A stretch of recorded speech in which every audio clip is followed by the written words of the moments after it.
demander de conclure en donnant quelques retours sur les stratégies, c'est-à-dire pour vous, le marketing d'influence, il faut y aller, il ne faut pas y aller. TikTok, Instagram, mais vraiment, on va aller sur très très court parce qu'il faut que les gens puissent avoir ces retours-là. C'est-à-dire, vous, quelqu'un peut se lancer aujourd'hui.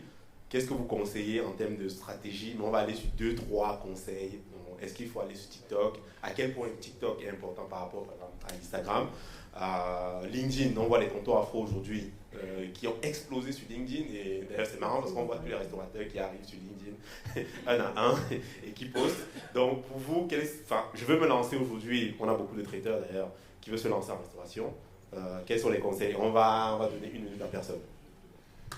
Alors, tout à l'heure, il y a Isata qui disait que quand on avait son business, il fallait se développer sur différents marchés. En fait, c'est la même chose pour le marketing et la communication. C'est-à-dire que quand tu lances quelque chose, il faut communiquer sur différents canaux. En fait, c'est hyper important parce que il faut se dire qu'une personne, il faut qu'il y ait 8 points de contact. C'est ce qu'on dit, on apprend à l'école. C'est plus la réalité à cause des réseaux sociaux, mais à l'époque, il fallait 8 points de contact pour que la personne se dise « je vais aller voir ce qui se passe chez cette personne que j'arrête pas de voir partout ». Donc, quand une personne te voit dans les journaux, il te voit sur LinkedIn, il te voit sur TikTok, en même temps il te voit sur Instagram, il te voit sur Facebook, il se dit ça doit être vraiment bon, c'est pas possible que je le vois partout. En fait, c'est comme ça qu'en pensent les gens, et je pense que c'est hyper important de ne pas limiter ces canaux de communication. Il faut vraiment aller le plus loin possible. Et après, il ne faut pas faire l'erreur de tous les ouvrir et de ne pas les utiliser. En fait, ce qui arrive, c'est qu'il y a des gens qui ouvrent tout en même temps et qui les utilisent à 10%. Donc, nous, par exemple, je prends Beaumaillé, on a ouvert TikTok, on a ouvert Instagram, on a LinkedIn depuis longtemps, mais ça, c'est à cause de mon métier. On a Facebook et on a BeReal. Mais aussi, on se dit, on va aller sur Snapchat plus tard, on va le pousser plus, on va aller sur Twitter, on va le pousser, mais on est en train de créer, on va aller sur YouTube, on va le pousser, on est en train de créer justement toute une communication autour de ça pour savoir comment est-ce qu'on va s'intégrer dans ces canaux qui sont différents. Comment est-ce qu'on peut vraiment faire le même contenu pour tous, entre guillemets, qu'on peut décliner facilement parce que c'est hyper dur de filmer et de faire différents contenus dans chacun des réseaux sociaux quand on a 10. Il faut vraiment trouver son axe qui permet une petite déclinaison pour aller sur Snapchat, pour aller sur Instagram, pour aller sur TikTok, pour aller sur Twitter. Et c'est un peu ça qu'on est en train d'essayer de travailler et je conseillerais à tout le monde de vraiment tout tester. C'est du test and learn. De toute façon, ça ne coûte rien. C'est gratuit d'ouvrir un compte, c'est gratuit de poster. Avoir 2 vues, 2 likes, ce n'est pas grave en fait. C'est 2 personnes qui sont susceptibles de venir dans ton restaurant. Avoir 50 vues, c'est 50 personnes susceptibles de venir, ainsi de suite. Donc il faut toujours se pousser, toujours y aller. Voilà mon conseil. Merci Laurent.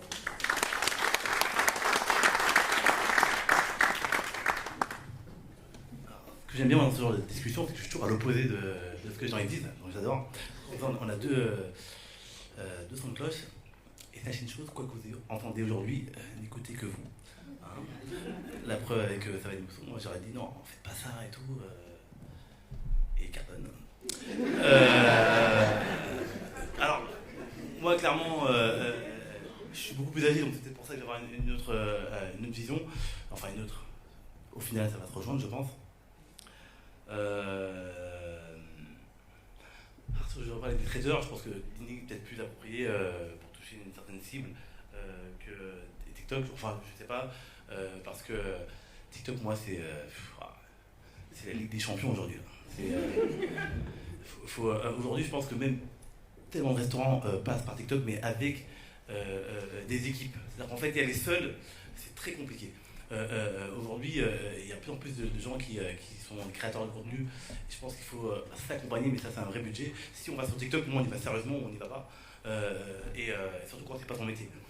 Parce qu'en fait, entre l'ego, il dit avoir 3 likes, c'est pas grave, mais je ne connais pas un ici qui serait content d'avoir que 3 likes et qui ferait une autre vidéo le lendemain avec, dans l'idée, c'est-à-dire qu'il y a eu 3 likes hier, est-ce que je continue? Donc c'est très compliqué. Je pense que c'est beaucoup plus.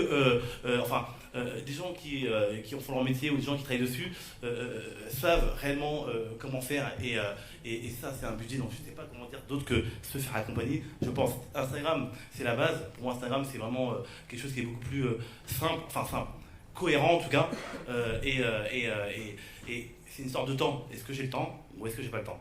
Voilà. Alors mon conseil c'est déjà est-ce que vous avez le temps? Le temps, il faut se le créer si vous ne l'avez pas, et si vous ne l'avez pas, attendez, moi j'attends encore pour me lancer vraiment sur TikTok, et ça fait combien de temps que j'ai sorti TikTok?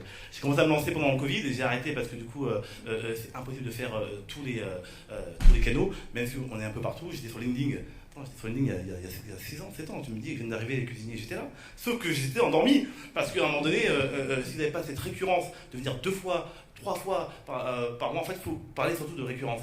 3 fois minimum sur LinkedIn par semaine quand vous débutez, si vous voulez vraiment avoir des retours.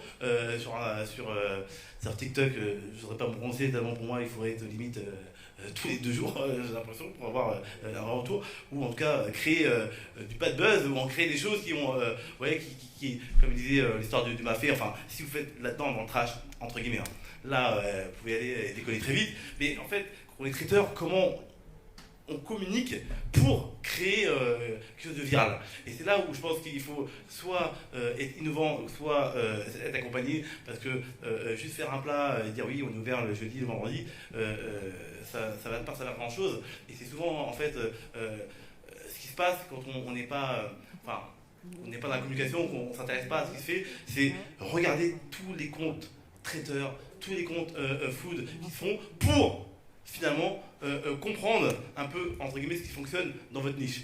Donc, soit vous y mettez d'abord en mode je vais faire mon apprentissage à travers ce qui existe, et dans ce cas-là, je choisis d'abord TikTok ou Instagram, mais je pense qu'il faut vraiment un investissement, et la seule chose que je peux dire aux gens, c'est, moi j'ai appris tout seul, mais je dis j'ai perdu je sais pas combien d'années, j'aurais aimé faire les cours qu'il a fait, je suis sûr que je serais déjà tout là-haut sur les comptes, mais en soi, quand on est au four, au moulin, c'est pas possible. Pour moi, la communication, c'est un vrai métier.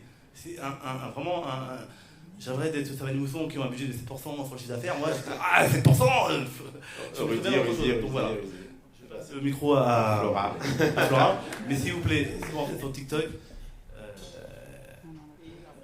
alors, mettez votre fierté de côté un peu et allez vraiment au fond des choses, parce que je pense qu'on oublie d'être soi-même sur les réseaux par moment, par peur de véhiculer des mauvaises choses. Mais comme il dit, c'est pas forcément ce qu'on s'imagine qui va être pertinent qui fonctionne. Flora, je vais te laisser parler de marketing d'influence, s'il te plaît.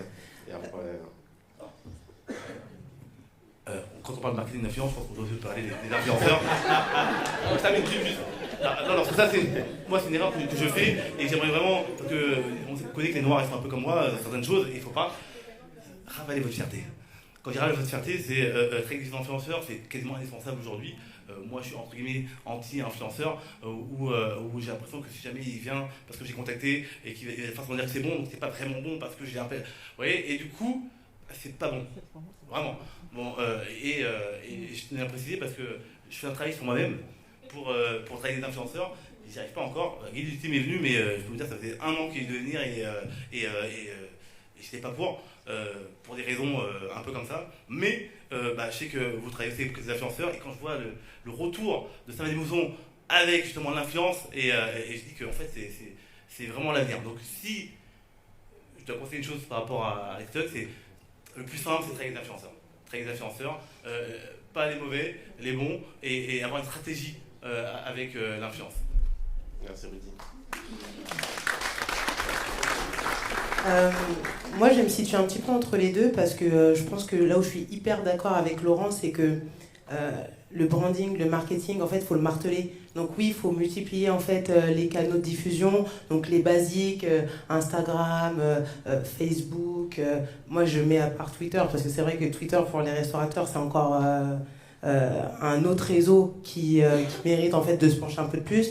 Mais c'est vrai que moi, ce que je conseille toujours, et ce que Rudy a bien rappelé, c'est d'avoir un plan, en fait, d'avoir une stratégie, de pas juste se dire je vais être sur tous les réseaux, je vais communiquer partout, mais sans plan, sans stratégie, sans rythme, sans cadence, parce que Laurent l'a très bien rappelé, et lui, il a ce côté un petit peu théorique, c'est que parfois les gens ils pensent que quand on est partout, en fait, oui, on est partout, on parle de nous, notre nom en fait est identifié, mais si on n'a pas la cadence, et là je rejoins un petit peu Rudy, c'est vrai que moi quand les gens me demandent est-ce que TikTok c'est bien pour les restaurateurs, bien sûr, c'est le réseau social. Je pense qu'on l'a tous rappelé, les différents intervenants. Aujourd'hui, quand on vous donne en fait un conseil, c'est le marketing digital. Il faut vraiment, au-delà de s'y pencher, le travailler de manière très deep.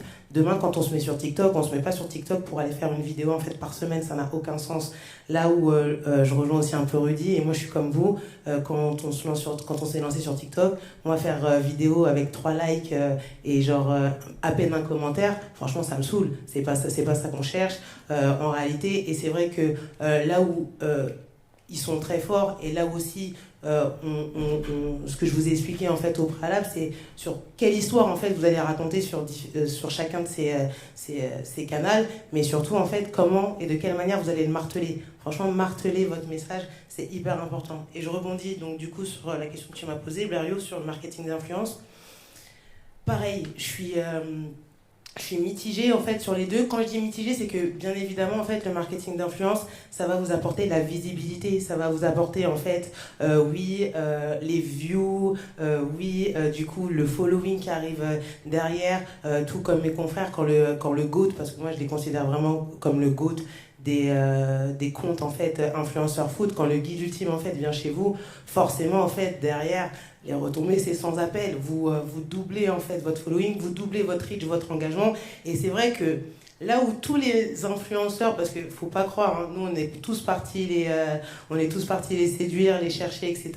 Quand ils sont là en mode on va pas venir vous voir, parce que c'est vrai que comme le disait Laurent, c'est vrai que de base, les influenceurs, ils vont pas dans les restaurants africains. C'est très très rare. Là, ça commence à se démocratiser et ça me fait plaisir, j'en suis fière, mais il faut aller les chercher. Donc, trouver les bons prescripteurs, c'est super important, parce que le marketing d'influence, aller taper des GOAT comme le guide ultime, c'est bien, mais ça sert à rien d'aller chercher en fait l'influenceur qui a juste des cas, mais qui va pas toucher votre cible, qui va pas en fait clairement vous ramener du client, qui va juste en fait vous permettre d'avoir une vidéo avec 10 000 vues, mais en fait derrière vous allez faire un post avec 10 likes. Moi je trouve que ça n'a aucun intérêt en fait de faire ça. Donc vraiment à chaque fois je le dis, je le répète, et le marketing aussi c'est ça, c'est avoir un plan. Savoir en fait vraiment de quelle manière je vais communiquer sur mes différents canaux et avec quel bon prescripteur. Merci Flora. Laurent? Alors, je suis obligé de laisser Laurent parler sur l'influence parce que bon, c'est quand même... Juste un mot de fin. En fait, ce que j'aimerais dire, c'est que quand Flora elle parle de plan, de marteler, et quand Rudy dit faut faire attention parce qu'il faut choisir le canal et y aller à fond, en fait, il y a deux choses. La première chose, c'est que quand on a une histoire à raconter, moi je partirais toujours sur le principe qu'il faut le raconter partout. Ça veut dire qu'on a la même histoire, exactement la même, qu'on le raconte partout. On ne fait pas 10 histoires tous les jours. Donc c'est la même chose que tu martèles. La deuxième chose, c'est qu'il faut savoir que TikTok aujourd'hui, c'est le réseau qui convertit le plus en clients réels. Ça veut dire quoi? Ça veut dire qu'ils ont pris la place d'Instagram, Instagram, c'est un réseau de branding justement. C'est là où ta marque elle est belle, c'est un peu ton image de marque que tu montres au monde. TikTok, c'est là où vraiment les gens derrière, ils prennent leur sac, ils prennent leur voiture, ils viennent jusqu'à toi, ils mangent. Donc c'est pour ça que je dis que c'est hyper important. Il faut vraiment le savoir qu'aujourd'hui, les gens, ils ont du mal à développer TikTok, mais nous, dans notre restaurant, je pense que 60% de notre clientèle vient de TikTok. Et quand je dis vient de TikTok, c'est pas que des enfants de 12 ans, de 10 ans, de 16 ans, on a vraiment de tout. On a des papas, on a des mamans, on a des étudiants, on a des cadres qui viennent. Je vous ai vu passer une fois sur TikTok. Il faut savoir que TikTok est en train de monter tellement fort qu'ils prennent vraiment... En fait, ils deviennent le Instagram qu'on connaît, nous, de notre génération. Ça devient l'outil de communication de la nouvelle génération. Donc nous, en fait, on était à fond sur Facebook et ça a disparu du jour au lendemain. Et ben, c'est ce que prévoient les gens sur Instagram. Je ne pense pas que ça va se passer, mais c'est ce qu'ils prévoient. Ils prévoient que demain, Instagram, ça deviendra has-been comme Facebook. Donc pour moi, c'est hyper important d'être sur TikTok, hyper important de marteler, hyper important d'essayer de réussir TikTok, parce que si demain, Instagram disparaît, ben vous allez avoir du mal, parce qu'il y aura déjà trop de concurrence sur TikTok. Donc il faut y aller mollo pendant qu'il n'y a personne en fait. Donc c'est hyper important. Et quand je dis qu'il faut marteler sur tous les réseaux, je le répète encore, 2-3 vues, 10 likes, c'est pas grave. Je vous jure que c'est pas grave, parce que vous martelez. Il faut se dire que, je pense que Rudy, je pense que Flora aussi, vous le savez, quand on est dans la restauration, moi quand j'étais que dans le marketing, il n'y avait que ces KPI qui m'intéressaient. Il n'y avait que les likes, les vues, etc. Aujourd'hui, dans mon restaurant, je ne regarde même pas combien fait mes vidéos. C'est-à-dire que je poste ma vidéo, je ne pourrais pas vous dire si elle a fait 100K, si elle a fait 50K. Et je le regarde peut-être 3-4 jours après, parce qu'en fait, ce qui m'intéresse, c'est mon chiffre d'affaires. C'est mon chiffre d'affaires, c'est les avis clients, c'est les Google Avis, c'est comment l'expérience qui se passe en cuisine, c'est comment vont mes travailleurs, c'est comment perçoivent mes clients dans mon restaurant. Donc, postez. Un jour, ça va éclore, c'est pas grave. Ne restez pas fixé là-dessus, ne vous dites pas parce que je fais 10 likes, je vais arrêter de poster. Et pour moi, les réseaux sociaux, c'est hyper important. Le digital, c'est hyper important. Et le digital, c'est pas que les réseaux sociaux. Il faut le savoir. Il y a aussi des marketing, en fait, 360. Il faut réussir à faire quelque chose dans son restaurant qu'on peut retrouver sur le réseau, qu'on peut retrouver sur tous les réseaux, qu'on peut retrouver dans le journal. C'est hyper important de faire une boucle, en fait. Que la boucle, elle soit bouclée. Que pas seulement on fasse une vidéo sur les bananes plantains et puis le client elle arrive chez toi, il n'y en a pas. Non mais c'est hyper important ce que je dis parce que c'est des cas d'école que j'ai déjà vécu. C'est-à-dire que je vois des vidéos qui ont explosé sur les réseaux sociaux, je vais chez le restaurateur parce que c'est un produit que j'ai envie de tester et il me dit il n'y en a pas. Je dis mais comment t'as pas prévu? Tu fais une vidéo avec un influenceur en collaboration et t'as pas prévu plus de quantité que d'habitude. Pourquoi? Et c'est hyper important. C'est hyper important. Donc, le 360, c'est hyper bien, c'est hyper important. Marteler, c'est hyper important. Et quand on fait quelque chose, il faut toujours y croire. Si demain on fait la promotion des bananes plantains et qu'on le pousse sur TikTok, sur Instagram, sur Facebook, sur LinkedIn, etc., achetez plus de bananes plantains parce que les 10 clients qui vous ont vu, ils viendront. Il y a quelqu'un qui va venir parmi les 10 clients, donc c'est hyper important. Voilà. Merci Laurent. C'est dommage parce que c'est intense, il y a beaucoup de choses à dire. Rudy voulait encore parler. Mais... Merci à tous. Bon courage dans vos projets. Merci infiniment. Wow. On aurait pu rester là toute la soirée, mais malheureusement... Black Food Made, ok. Voilà. Je vous avais dit qu'il était fort, hein. Je vous avais dit, c'est vraiment un roi du branding. Alors les amis, on va pas vous prendre plus de temps et puis on doit respecter aussi le temps des personnes qui arrivent juste après. On a une mini masterclass qui va commencer.